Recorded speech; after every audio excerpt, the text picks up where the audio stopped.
சரி இதை விடுங்க.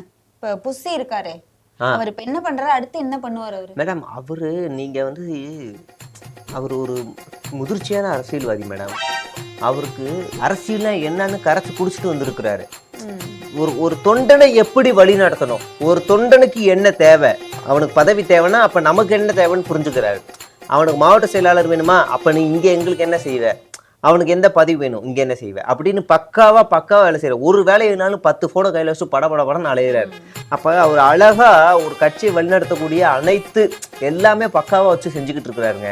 ஒரு தொண்டரை சமமா மதிக்கக்கூடிய ஒரு தலைவர் அப்படின்னா எங்க கட்சியில மட்டும் தான் இருக்கு. அது எங்க ஆனந்தனை மட்டும்தான். வேற யாருக்குமே அந்த இடத்துல வந்து ஒப்பிட்டு பேசவே முடியாது.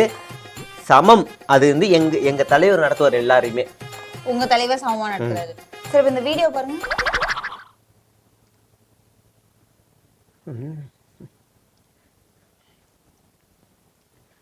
அதான் நான் முன்னாடி சொன்னலைங்க, யாருக்கு மாவட்ட செயலாளர் வேணும் அப்படின்னா அப்ப எங்க தலைவருக்கு என்ன வேணும், காலில் விழுகிறது. நீங்க விழுகணும் அவர் கேட்டிருக்க மாட்டாரு. அது அவங்களா அன்பா விழுந்திருப்பாங்க, அது அன்பா பாசமா விழுந்திருப்பாங்க காலில், அவ்வளவுதான். அந்த அளவுக்கு அவர் புனிதமானவரான்னு கேட்டீங்கன்னா நானே என்ன அடிச்சுப்பேன். அது வேணாம், அது விட்டுருங்க. வேற ஏதாவது கேளுங்க. எவ்வளவு முட்டு கொடுக்க முடியுமோ கொடுத்தாச்சு.